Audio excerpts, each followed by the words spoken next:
Depuis, j'entends des gens dire, ah, moi, je préfère créer une salle. Non, moi, je préfère plutôt créer un établissement. Mais est-ce que vous savez qu'il y a plusieurs formes juridiques au Cameroun? Il n'y a pas que l'établissement, ça, il y en a plusieurs.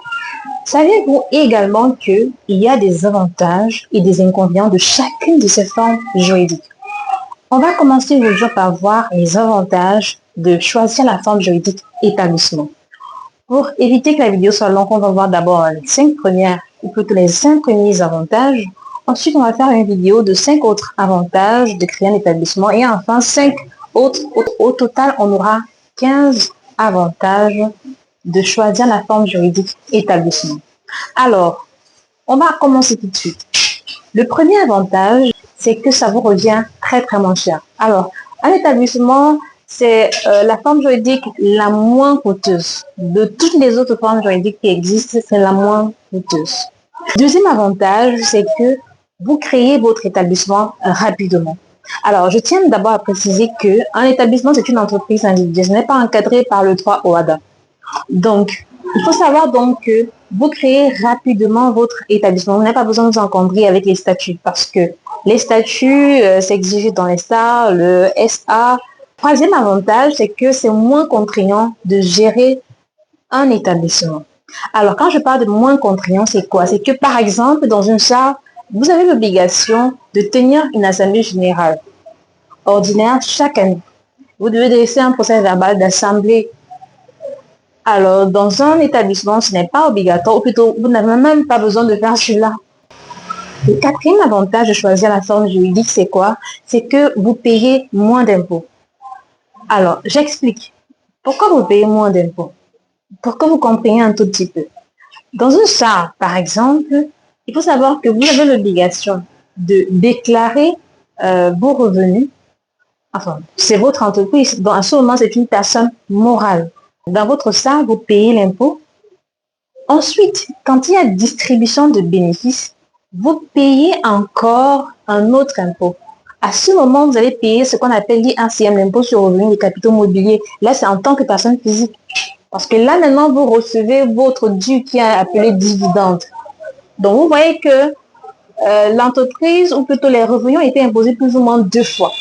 La première fois en totalité, quand c'était dans l'entreprise, et maintenant, quand on a distribué votre part, vous devez payer l'IRCM. Pourtant, dans un établissement, vous n'avez pas besoin de payer cela. Une fois que vous payez le premier impôt au sein de votre entreprise, vous n'avez pas besoin de payer encore un IRCM après sur vos propres revenus. Vous avez déjà payé l'impôt qui correspond justement aux revenus réalisés dans votre entreprise.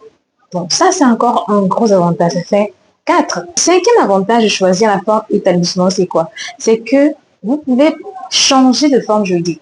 Vous pouvez passer de établissement à SAR ou SA ou SAS. Bref, ou SCI même.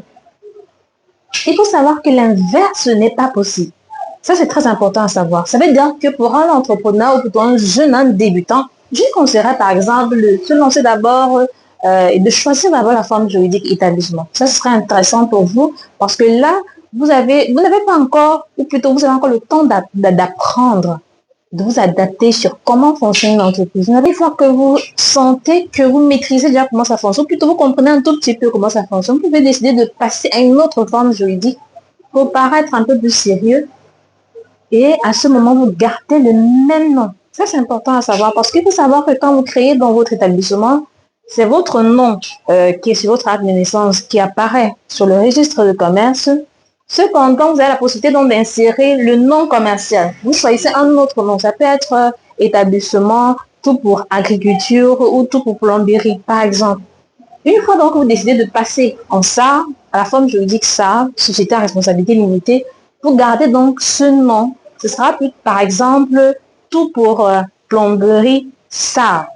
Vous voyez un peu la différence. Donc, voilà 5 avantages de choisir la forme juridique établissement. Donc, on va se retrouver dans la prochaine vidéo pour parler des 5 autres avantages. Alors, si j'ai oublié certains avantages, ou alors si vous avez des choses à ajouter sur ce que j'ai dit, ne manquez pas de faire un commentaire, partager avec ceux que cette vidéo peut aider.